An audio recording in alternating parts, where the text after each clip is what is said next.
السلام عليكم ورحمة الله وبركاته.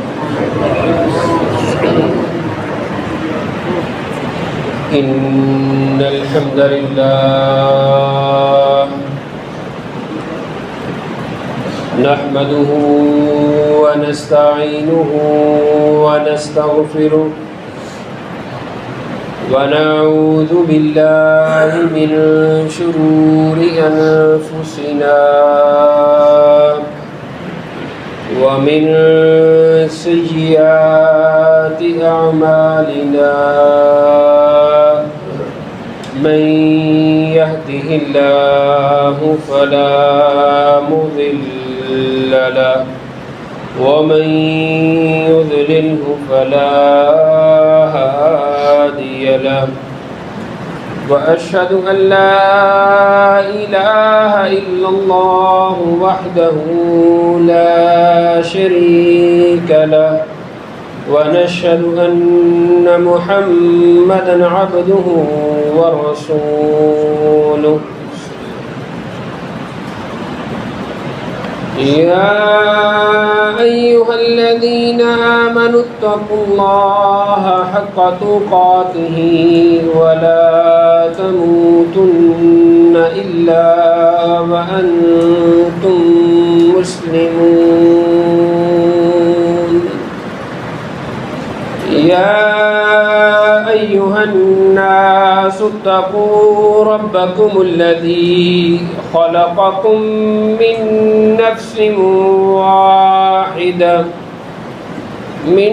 نفس واحدة وخلق منها زوجها وبث منهما رجالا كثيرا ونساء واتقوا الله الذي تساءلون به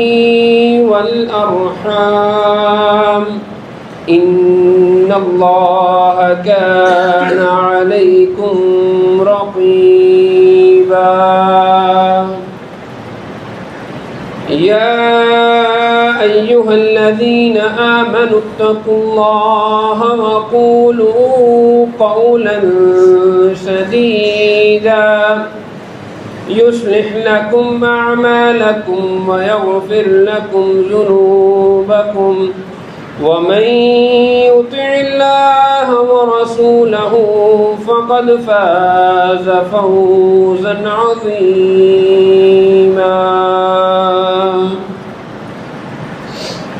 أما بعد فإن أصدق الحديث كتاب الله وأحسن الهدي هدي محمد صلى الله عليه وسلم وشر الأمور محدثاتها وكل محدثة بدعة وكل بدعة ضلالة وكل ضلالة في النار. رب اشرح لي صدري ويسر لي أمري واحلل عقدة من لساني يفقهوا قولي. اللهم انفعنا بما علمتنا وعلمنا ما ينفعنا وزدنا علما. رب أوزعني أن أشكر نعمتك التي أنعمت علي وعلى والدي وأن أعمل صالحا ترضاه وأصلح لي في ذريتي إني تبت إليك وإني من المسلمين. فأعوذ بالله السميع العليم من الشيطان الرجيم. بسم الله الرحمن الرحيم. إنما وليكم الله ورسوله ورسوله والذين آمنوا الذين يقيمون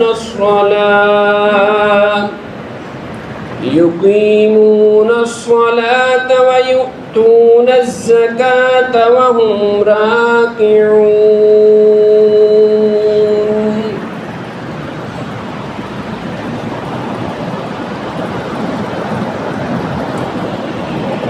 بے شک اللہ احکم الحاکمین کے دوست، اللہ کے ساتھی، اللہ کے ولی وہ ہیں جنہوں نے نبی کریم پر ایمان لایا، وہ لوگ جنہوں نے نمازیں ادا کیں، رکوع سجود کیا، زکوٰۃ کو ادا کیا اور اپنے آپ کو جھکا کر رکھا، یہ اللہ احکم الحاکمین کے دوست اور ولی ہیں۔ ہر قسم کی حمد و ثنا، حاجات، تمنائیں، دعائیں، گزارشات اللہ وحدہ لا شریک لہ کے لیے ہیں، جو ایک اکیلا اس پوری کائنات کا خالق ہے، مالک ہے، رازق ہے، داتا ہے، دستگیر ہے۔ وہ وحدہ لا شریک ہے، اس جیسا نہ کوئی مالک تھا، نہ کوئی مالک ہے، نہ کوئی کبھی ہو سکتا ہے۔ ان کی اطلاع تعداد بے شمار بے حد و حساب درود و سلام ہوں امام الانبیاء، سید الانبیاء، نبی آخر الزمان، سرور کونین، احمد مصطفیٰ محمد مصطفیٰ صلی اللہ علیہ وآلہ وبارک وسلم کی ذات اقدس مطہرہ پر، کہ جنہوں نے راتوں کے آخری پہر، جس پہر ہم اور آپ اور اکثریت سوئے ہوتے ہیں، اللہ کی بارگاہ میں کھڑے ہو کر انتہائی رقت اندیزی کے ساتھ، اس قدر رقت کے سینے سے ہنڈیا کے ابلنے کی آوازیں آیا کرتی تھیں، ان دعاؤں میں اللہ سے اپنی امت کی خیر و عافیت اور بھلائی اور امن طلب کیا۔ میرے انتہائی معزز قابل قدر سامعین گرامی، انسان اس دنیا کے اندر اپنی زندگی کو اچھا اور بہترین چلانے کے لیے عزیز و اقربا کے علاوہ چند اور نئے چہرے، دوست، احباب کے نام اپنی زندگی میں شامل کرتا ہے۔ انسان ہمیشہ دوست اور ساتھی چننے میں اس بات کی کوشش اور تگدو میں ہوتا ہے کہ یہ میرا ایسا دوست اور ساتھی، ایسا ولی بنے کہ جس سے مجھے فائدہ پہنچے۔ اس دوست اور ولی بننے کی کیفیت کے اندر سب سے زیادہ اگر کسی چیز کا خیال رکھا جاتا ہے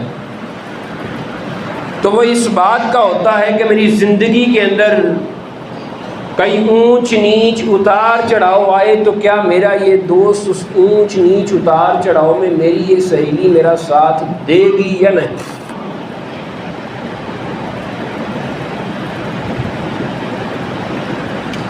بے تحاشا کوشش کے باوجود ایک دو نہیں، کئی ایک ساتھی ایسے ہیں جن کی زبان سے یہ شکوہ اور یہ بات ہو رہی ہوتی ہے کہ کوشش بھی کی لیکن ہمیں دوست اچھا نہیں ملا، بلکہ عمومی طور پر معاشرے میں یہ بات بھی چلتی ہے کہ اس دوست نے ہمیں وہاں پر مارا ہے، وہاں پر نقصان دیا ہے، وہاں پر دھوکہ دیا ہے کہ ہمارے پاس اس کے علاوہ کوئی دوسرا رستہ بھی نہیں ہے۔ ہر انسان کی زندگی کے اندر بہت کم کوئی ایک ایسا شخص ہے کہ جس کو انسان نے دوست اور ولی کا درجہ دیا ہو، کسی خاتون نے اس کو سہیلی بنایا ہو، اور وہ ساری زندگی، جوانی، نوجوانی، بڑھاپا، خاندانی زندگی، معاشرتی زندگی، معاشی زندگی، وہ دوست ساتھ چلا ہو، یہ بہت کم ہوتا ہے۔ اس دنیا کی دوستی کے اوپر ہر انسان نے اپنی گرفت رکھی، اس دنیا کی دوستی کے اوپر ہر انسان نے اپنی کوشش رکھی، اس دنیا کی دوستی کے اوپر کئی سارے ایسے لوگ ہیں جنہوں نے دوستی کو فوقیت دیتے ہوئے دین اسلام کو پیچھے چھوڑا، اور سارے دوست، احباب، سہیلیاں بنانے کے درمیان ہمیں یہ بات بھول گئی کہ ایمان والے کے لیے سب سے اچھا اور بہترین دوست اللہ احکم الحاکمین ہے، اس کے علاوہ کوئی بھی نہیں۔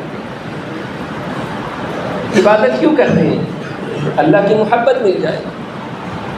یہ نمازیں کیوں پڑھی جاتی ہیں؟ کہ اللہ مل جائے۔ یہ روزہ، صدقہ و خیرات، زکوٰۃ، ان سب کا ایک بنیادی مقصد ہے کہ میری عبادت اس طرح کی ہو کہ میرا اللہ مجھ سے راضی ہو جائے اور میں اس کو اپنا بہترین دوست اور بہترین ولی قرار دوں۔ انسان کے احسن، کمال، بہترین اور سب سے اچھا ہونے میں جو 8ویں بڑی حدیث ہے، صحیح البخاری کے اندر حدیث ہے، نبی کریم صلی اللہ علیہ وآلہ وسلم نے ارشاد فرمایا، خیر لاصحابی عند اللہ خیرہم لصاحبی، تم میں سے جو سب سے زیادہ اپنے دوست کے ساتھ اچھا ہے، اس کے ساتھ اللہ احکم الحاکمین سب سے زیادہ اچھے۔ اگر پیمانہ ماپنا ہو کہ میری اور آپ کی زندگی میں اللہ احکم الحاکمین کا محبت کا پہلو کتنا ہے، تو اپنے دوست کے ساتھ اپنے تعلق کو ماپ لیجیے۔ نبوت سے پہلے بھی نبی کریم صلی اللہ علیہ وآلہ وسلم اور سیدنا ابوبکر صدیق آپس میں گہرے دوست تھے،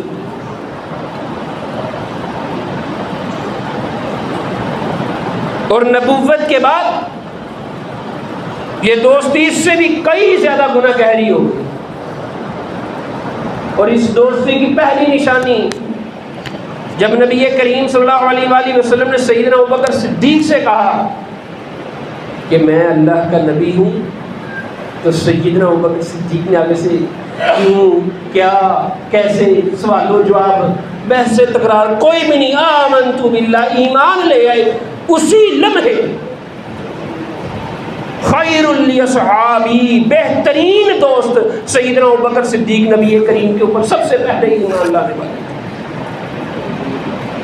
اور ایمان لانے کے بعد کہتے ہیں اب کیا حکم ہے؟ نبی کریم صلی اللہ علیہ وآلہ وسلم نے فرمایا جو میں کر رہا ہوں وہی کام تم بھی کر لو۔ دعوت دینے باہر نکلے، مشرکین نے پکڑ لیا، آپ کے اوپر اتنا ظلم ڈھایا، عدم ہوا کہ صرف جان باقی رہی، چھوڑ دیا، صبح اٹھے تو پھر اسی وادی میں لا الہ الا اللہ کی دعوت دینے نکل گئے۔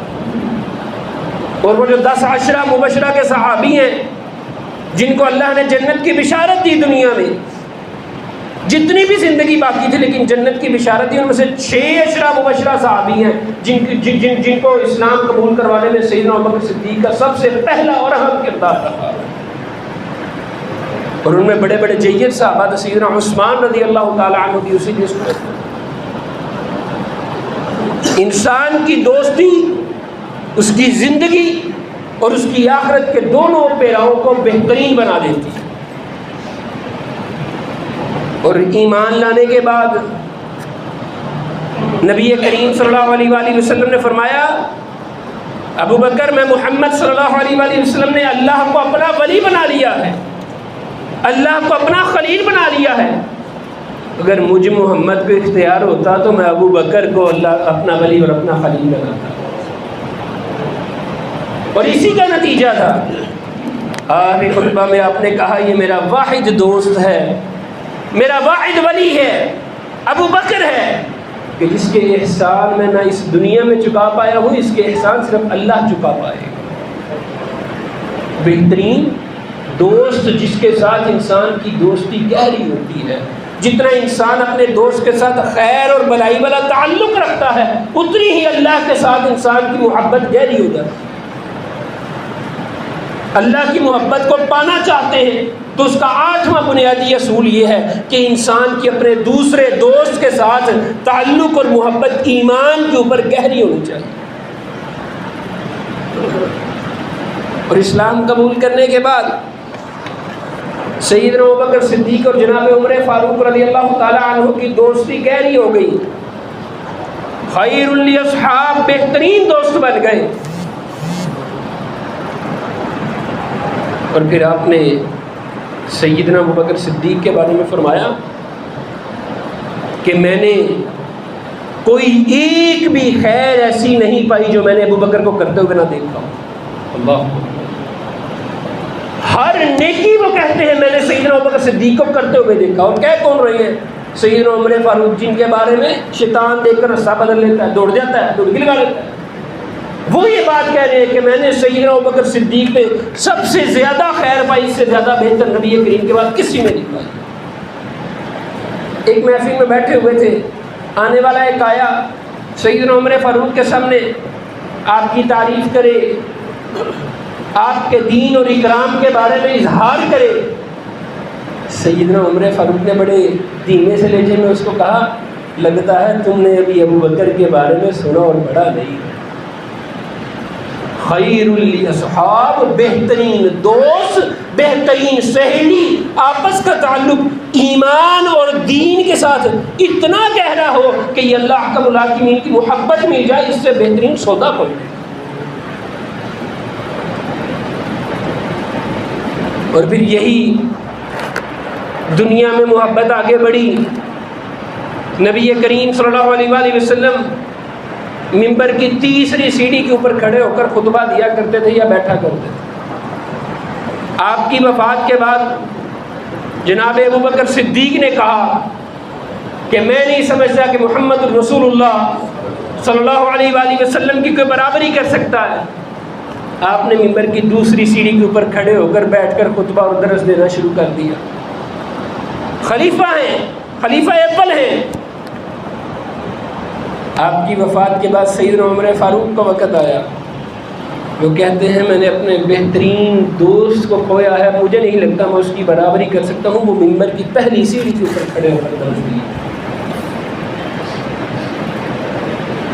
اور یہ جو بات ہے نا اللہ کا ملاقمین کی، خیر الاصحاب عند اللہ وخیرہم لصاحبہ، بہترین دوست جس سے اللہ کا ملاقمین کا قرب حاصل ہو جائے۔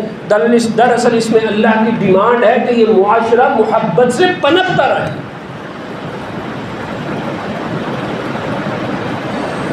اور میرے معاشرے کی روش کیسی ہے؟ یہاں دوست کے ساتھ بیٹھیں گے، اٹھ کے دوسری مسجد میں مجلس میں جائیں گے تو اسی کی بدخوئی شروع کر دیں گے۔ ہم نے آج تک کوئی ایک بھی اپنی زندگی کا دوست ایسا بنایا ہو کہ جس کی یاد انسان کو قبر میں آئے تو اس سے بہترین دوست ہی کوئی نہیں۔ اس معاشرے کے اندر دوست کی صرف 2 نشانیاں ہیں۔ پہلی نشانی جو آپ کو قبر میں یاد آئے، اللہ اکبر، وہ کیسے یاد آ سکتا ہے؟ کہ جس دوست نے آپ کو نیکی کے راستے پر چلایا ہو، جس سہیلی نے آپ کو نیکی کے راستے کا بتلایا ہو اور اس کے ساتھ مل کر نیکی کی گئی ہو۔ محدثین کرام کہتے ہیں بہترین دوستیوں کو آپس میں صدقہ اتارنا چاہیے۔ اچھا دوست ہمیشہ معاشرے میں خیر پھیلاتا ہے. دو دوست بیٹھے ہیں، جگری ہیں، لنگوٹیے ہیں، گہرے دوست ہیں، بیٹھے ہیں، 200 تم نکالو 200 میں نکالتا ہوں، آؤ کسی کی مدد کرتے ہیں، یہ معاشرے میں خیر کا پہلو ہے. لیکن اللہ ماشاء اللہ یہ معاشرے میں کہ 2-4% ہے، اس سے زیادہ نہیں ہے. کبھی فون کر کے نہیں کہا فلاں علاقے میں ضرورت ہے، میرے محلے میں، میرے رشتہ داروں میں یا فلاں بستی میں پتہ چلا ہے کوئی پریشانی ہے، ہم 2-4-5 دوست ہیں، کچھ پیسے ملاتے ہیں، مدد کر لیتے ہیں. نہیں، لیکن روزانہ رات کو فون ہو جاتا ہے 8 بجے، آج رات کا کھانا کہاں بیٹھ کے کھائیں گے، کون کھلائے گا؟ ایسے ہی نہیں. یہ دوستی خیر الاصحاب، بہترین دوست جو اللہ کے نزدیک کرتا ہے، یہ دوستی اس سے پیچھے ہے. اور جو دوست آپ کو نیکی کے رستے پر چلا دے، آپ اس کے ساتھ مل کر نیکیاں کرنے لگ جائیں، یہ خیر الاصحاب ہے. یہ وہ دوست ہے جو آپ کو قبر میں بھی یاد آئے. ہاں یہ فلاں نیکیاں تھیں جو علی کے ساتھ مل کر کی اور آج قبر میں سکون ہے. ہاں فلاں نیکی تھی جو بلال کے ساتھ کی، یاسر کے ساتھ کی، یاسر کے ساتھ کی تھی، بڑا سکون ہے. جو دوست قبر میں یاد آئے بہترین ہے. اگر کسی جگہ ایسی کیفیت نہیں ہے انسان کی کہ انسان کے پاس اچھا دوست نہیں ہے، وہ دوست کہ جو اس کو قبر میں آسانی اور رحمت دے، تو جس طرح کے دوست میں نے اور آپ نے، یہ اس معاشرے نے اپنے دائیں بائیں ارد گرد میں پال لیے ہیں، ان کے بارے میں اللہ حکیم نے سورۃ الفرقان کے اندر ارشاد فرمایا وَيَوْمَ يَعُضُّ الظَّالِمُ عَلَىٰ يَدَيْهِ يَقُولُ يَا لَيْتَنِي اتَّخَذْتُ مَعَ الرَّسُولِ سَبِيلًا. آگے اللہ حکیم نے فرمایا یا ویلتیٰ لیتنی لم اتخذ فلانا خلیلا. انسان جس دوست کے گھمنڈ کے اوپر اپنی زندگی کو بسر کرتا رہا، جس نے انسان کو نیکیوں پر نہیں لایا، جو سہیلی گناہوں کے رستے پر لے کر چلتی رہی، دوست احباب فون کر کے سنیما جاتے رہے، مڈ نائٹ پارٹیاں کرتے رہے، ٹریٹ کا اہتمام کرتے رہے، ولگر گفتگو کرتے رہے، ایک دوسرے کو نقصان پہنچاتے رہے، یا ویلتا لیتنی لم اتخذ فلانا خلیا. یہ انسان روز محشر اپنے ہاتھوں کو کوسے گا اور پچھتائے گا کہ میں نے اس کو دنیا کے اندر اپنا دوست کیوں بنایا. جن دوستیوں پر فخر ہے نا، لڑائی ہو جائے تو 6 دوست بلا کر دمکا کر پورے علاقے میں داغ بٹھاتے ہیں. اللہ نے فرمایا قیامت کے دن یہ بندہ اپنے اوپر افسوس کرے گا. اور پیچھے اللہ نے فرمایا وہ بندہ اس دوست سے دور ہو جائے گا اور کوسے گا کاش میں نے نبی کریم کے رستے کو اپنایا ہوگا. آج تو کہتے ہیں نا جی میری مچھ دا وال بھی کوئی ڈینگا کر کے اٹھائے. جن دوستوں کے اوپر، جن سہیلیوں کے اوپر خاندان کے اندر ہم نے داغ بٹائی ہے کہ یہ مائی، یہ خالہ جی، یہ چودھری صاحب، حاجی صاحب، ان کا بڑا روب دبدبا ہے، اگر یہ نیکیوں کے رستے پر نہیں لاتے تو یا ویلتا لیتنی لم اتخذ فلانا خلیا.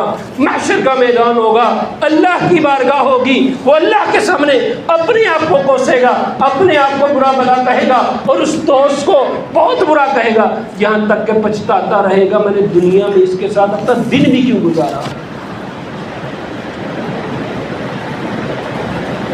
بڑی تلخ بات ہے.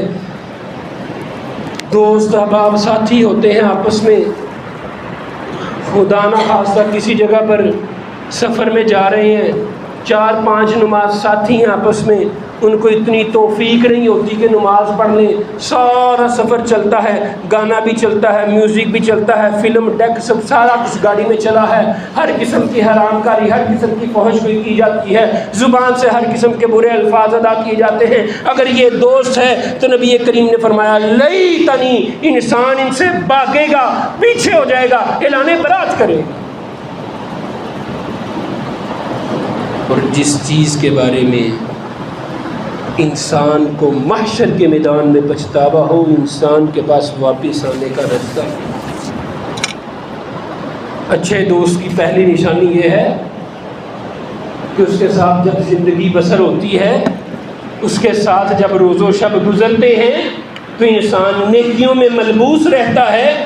جب انسان نیکیوں میں ملبوس رہتا ہے تو اللہ کی محبت بھی مل جاتی ہے، اور خیر الاصحابی بہترین ہے، کمال ہے جس کے پاس اس طرح کے دوست اور ساتھی۔ اور دوسری بات، اللہ اکبر، بہترین دوست کی دنیا میں ایک نشانی ہوتی ہے۔ آپ کا دوست ہو، آپ کو اس کے اوپر بڑا گرو ہو، گھمنڈ ہو، علاقے کو بتاتے ہیں یہ فلاں میرا دوست ہے، سب کو پتہ یہ دوست ہے۔ اگر وہ آپ کا حقیقی گہرا نیکیوں والا دوست ہے تو اس کی ایک نشانی یہ ہوتی ہے کہ اس کو آپ اپنی بہن کے نکاح میں لینا قبول کر لیتے ہیں۔ کئی مثالیں موجود ہیں، وہ گھر کا سربراہ ابو یا امی کہیں نا کہ وہ فلاں دوست، اس کے بارے میں کیا خیال ہے، تمہارا دوست ہے، تمہاری اگر چھوٹی کا یا بڑی کا رشتہ ادھر کر دیا جو کہتا نہیں نہیں نہیں بالکل نہیں۔ کیوں؟ وہ جانتا ہے اس نے تنہائیاں میرے ساتھ بسر کی، وہ جانتا ہے ہمارے روز و شب آپس میں گزری ہیں، اور وہ روز و شب اتنے اچھے نہیں ہیں کہ یہ میری بہن کے نکاح میں آ جائے۔ تو انسان کیسے اس دوست کے ساتھ ساری زندگی بسر کر لیتا ہے؟ یہ وہی دوست ہے جس کے بارے میں اللہ نے فرمایا قیامت کے روز محشر کے میدان میں انسان ان کے اوپر افسوس کرتا ہوا پیچھے ہٹ جائے۔ آپ صلی اللہ علیہ وآلہ وسلم کا فرمان ہے ایک مومن دوسرے مومن کے لیے آئینہ ہے۔ آئینہ کس کو کہتے ہیں؟ آئینہ وہ آپ کو دکھلاتا ہے جو آپ خود نہیں دیکھ سکتے۔ اپنے چہرے کو نہیں دیکھ سکتے اگر آئینہ نہ ہو، اپنے جسے کو سارے کو نہیں دیکھ سکتے اگر آئینہ نہ ہو۔ انسان آئینے کے سامنے جاتا ہے، اور اگر آپ کا ایک دوست نیکیوں کے ساتھ بلائیوں کے ساتھ آپ کا بہترین آئینہ نہیں ہے تو یاد رکھیے جتنا مرضی کمانڈ کریں، جتنا مرضی چودھری پروٹوکول حافظ صاحب قاری صاحب چودھری صاحب ہوں، اگر وہ آپ کو نیکیوں کے رستے پر نہیں لا رہا تو نبی کریم صلی اللہ علیہ وآلہ وسلم نے فرمایا نہ اس کی دوستی میں محبت ہے، نہ یہ بہترین ہے، نہ یہ کمال ہے، اور سب سے بڑھ کر نقصان دہ بات یہ ہے اس کو اللہ کی محبت بھی نہیں مل سکتی۔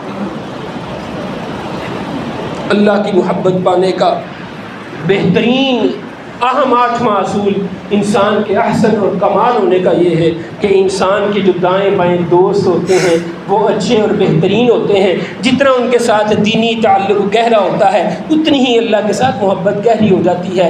یہ جتنا گہرا تعلق ہوگا اتنا اچھا ہوگا۔ میرے معاشرے کی دوستی ایسی بھی نہیں ہے کہ کسی کو یہ بھی کہا جائے نماز پڑھنے جاؤ آپ صاحب نہ کہ صاحب غصہ کر لے گا، ناراض ہو جائے گا، صدقہ و خیرات کا کہہ دے جی غصہ کر جاتا ہے، دوست احباب ہیں آپس میں روزہ نہیں رکھتے، کوئی بات نہیں جی سمجھایا ہے مانتا نہیں ہے، لیکن اس کی دوستی پر خوشی ہے، رات کو سارے اکٹھے بیٹھ کے سگریٹ بھی پیتے ہیں، شیشہ بھی پیتے ہیں، نشہ و اشیاء بھی استعمال کرتے ہیں، انسان دوستی کے اوپر گرو کرتا ہے۔ اس دوستی کو اللہ نے سورہ فرقان میں فرمایا یا ویلتا لیتنی لم اتخذ فلانا خلیا۔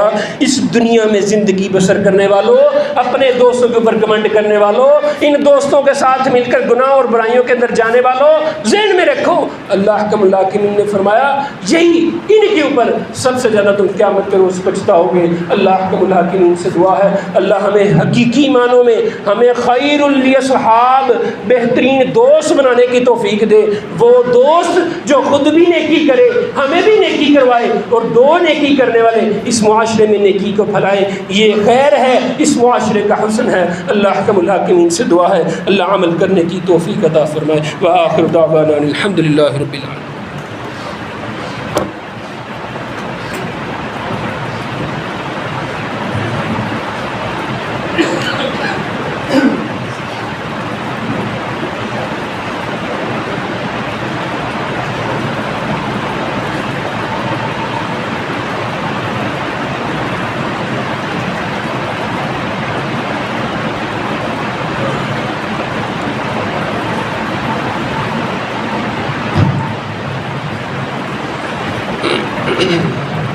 إن الحمد لله نحمده ونستعينه ونستغفره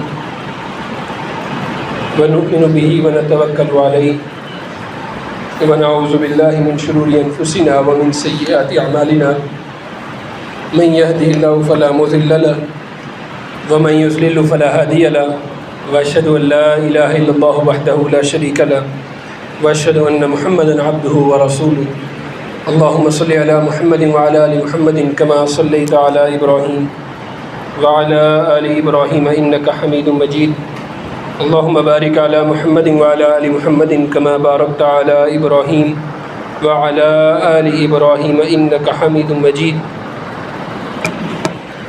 ایک خاتون کا سوال ہے، بڑا طویل سوال ہے. مختصراً وہ یہ پوچھنا چاہ رہی ہیں کہ زندگی میں معاشی طور پر بڑی مشکلات دیکھی، قرض لے کر بچے پڑھائے، قرض لے کر گھر بنایا اور قرض لے کر گاڑی بھی بنا لی ہے. تینوں چیزیں کر لی ہیں، بچے بھی پڑھا لی ہیں، گھر بھی بنا لیا ہے اور گاڑی بھی بنا لی ہے. اور آپ نے قرض کے حوالے سے بڑا سخت موقف اپنایا ہے. نیچے انہوں نے کافی ساری خطیر رقم تقریباً 40-50 لاکھ کے قریب لکھی ہے جو میں نے ابھی بھی ادا کرنی ہے اور آہستہ آہستہ کر رہی ہوں. میرے بہن بھائیوں، یہ جو تھوڑی سی نوجوانی اور یہ جوانی کی عمر میں آ کر ہمارے ذہن کے اوپر اپنے گھر اور گاڑی کا جو کیڑا سوار ہو جاتا ہے، یہ درست نہیں ہے. کوئی جو مرضی بات کہے، انسان کے پاس بڑی گاڑی کا ہونا ضرورت نہیں ہے اور دوسرے تیسرے کا. اور پھر انہوں نے لکھا اگر میں اپنی زندگی میں نے سب سے کہا ہوا ہے زندگی میں جتنا دے لیا تو ٹھیک ہے، باقی معاف کر دینا. اور بچوں نے بھی اس کے اوپر اقرار کر لیا، جی ٹھیک ہے امی ابا جو بنا گئے ہیں بعد میں معاف. صحیح البخاری کے اندر موجود ہے، سیدنا عبداللہ ابن عوام رضی اللہ تعالی عنہ، ان کے پاس نا لوگ امانتیں رکھوایا کرتے تھے.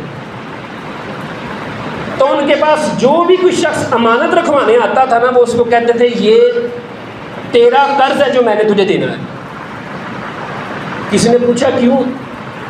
کہتے ہیں امانت ہے، گم ہو جاتی ہے، چور لے جاتا ہے یا میں دنیا سے چلا جاتا ہوں، معاف ہے، لیکن قرض ہے تجھے ملے گا.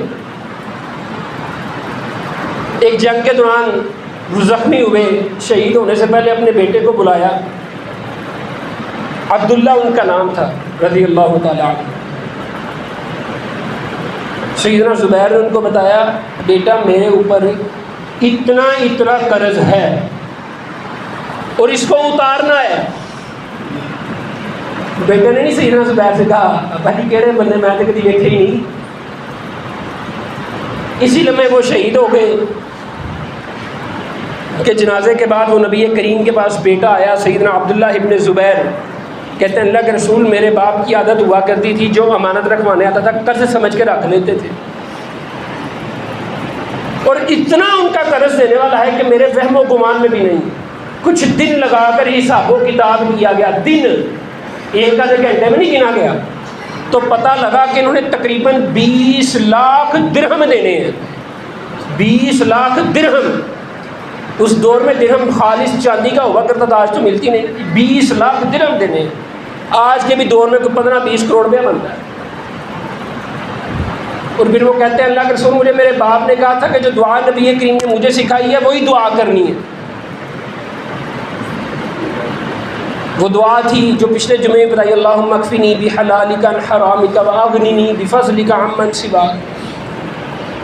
نبی کریم نے ان کو پھر وہی دعا سکھلائی، خالص ارادہ خالص نیت تو کوشش جہاں ہو. 1 سال سے بھی کم عرصے میں انہوں نے اپنے والد گرامی کا 20 لاکھ درہم قرض اتار دیا. اور اس کے بعد جب اپنے ساتھی صحابہ کے ساتھ بیٹھ کر حساب کیا تو قرض اتارنے کے بعد بھی کچھ رقم بچ گئی ہوئی. جہاں کوشش تبدو خواہشات کے اوپر نہ آئے وہاں کام ہو جاتا ہے۔ اور یہ جو سخت موقف ہے نا قرض کے اوپر، ہر دوسرے بندے کو کھڑا کر کے پوچھے، اللہ معاف فرمائے جس بندے نے پیسے واپس نہیں کی، جھولی اٹھا کر اچھے الفاظ میں یاد نہیں کرتا۔ اور یہ جتنا مال و زر والا طبقہ ہے، یہ چند سال پہلے کی بات ہے، لاہور میں وہ ایڈن گارڈن اسکیم کا جو مالک تھا، لوگوں کے ساتھ کروڑوں کا گھپلا کیا، کئی دن لوگوں نے اس کی میت کو دفنانے کی اجازت نہیں تھی دی، اور اس کی اولاد باہر سے نہیں تھی آئی۔ جی ٹھیک ہے، باپ نے پیسہ بنا دیا، ہم نے کر لیا۔ اس لیے قرض کے اوپر سب سے زیادہ سخت موقف ہونا چاہیے، اور صحابہ کرام نے کبھی قرض کے اوپر انحصار نہیں کیا۔ قرض مجبوری میں لیں، شوق میں نہ لیں۔ یہ گاڑیاں شوق ہیں، چھوٹے گھر میں رہ لیں، جھونپڑی میں رہ لیں، کرائے پہ رہ لیں، لیکن یہ قرض کی دھکیل میں نہ آئیں۔ اللہ ہم سب کو قرض سے محفوظ فرمائے۔ آپ بڑے محترم ساتھی ہیں، اللہ آپ کو سلامت اور عافیت میں رکھے۔ احباب کوشش کیا کریں، اذان سے پہلے مسجد میں آیا کریں۔ اللہ کے فرشتے آپ کا انتظار کر رہے ہوتے ہیں، انہوں نے رجسٹر رکھا ہوتا ہے، اس میں اندراج کرنا ہے، فلاں آ گیا، فلاں آ گیا، حافظ صاحب، قاری صاحب، حاجی صاحب، بچہ چھوٹا بڑا، بیوی خاتون، وہ اس کا اندراج کر دیا، پھر اللہ کی بارگاہ میں پیش ہونا ہے۔ ابھی یہ سلام بھی نہیں ہے، رجسٹر اوپر چل جانا ہے، پھر اللہ نے بھی حاضری دیکھنی ہے کون کون سا بندہ آیا۔ تو پھر تو کوشش ہونی چاہیے کہ جب اللہ کے پاس 1.5 پونے 2 رجسٹر پہنچے تو اس میں آپ کا بھی نام ہو، سب کا نام ہو۔ اس لیے کوشش کیا کرے کہ اذان سے پہلے مسجد میں آیا کرے۔ ہمارے ایک ساتھی ہیں، وہ بیمار ہیں، دعا فرمائے اللہ ان کو صحت کاملہ عاجلہ عطا فرمائے۔ ایک اور ساتھی ہیں، ان کا آپریشن ہوا ہے، مہروں کے مسائل کا شکار ہے، دعا فرمائے اللہ ان کو بھی صحت کاملہ عاجلہ عطا فرمائے۔ ایک ساتھی ہیں، ان کی نومولود بیٹی بیمار ہے، ہاسپٹلائزڈ ہے، دعا فرمائے اللہ ان کو بھی صحت کاملہ عاجلہ عطا فرمائے۔ یا ارحم الراحمین، یا ذو الجلال والاکرام، یا رؤوف الرحیم۔ اللہ بڑے گناہ گار ہے، خطا کار ہے، سیاہ کار ہے، اب گناہوں کو معاف فرمانے والے ہیں، گناہوں کو معاف فرما دیجیے۔ آپ خطاؤں سے درگزر فرمانے والے ہیں، خطاؤں سے درگزر فرما دیجیے۔ اللہ جی غلطیوں کوتاہیوں سے درگزر فرما دیجیے۔ جتنے بھی مسلمان بیمار ہیں سب کو شفائے کاملہ عاجلہ عطا فرما۔ اللہ ہماری مائیں، بہنیں، بیٹیاں، بیویاں، ہمارے بچے چھوٹے بڑے بزرگ اللہ بیمار ہیں، اللہ بہترین شفا دینے والے ہیں، ان کو بہترین شفائے کاملہ عاجلہ عطا فرما۔ اللہ تیرے جو بندے اس دنیا سے جا چکے ہیں ان کی قبروں کو ٹھنڈا فرما۔ اللہ وارثین کو ان کا بہترین صدقہ جاریہ بنا۔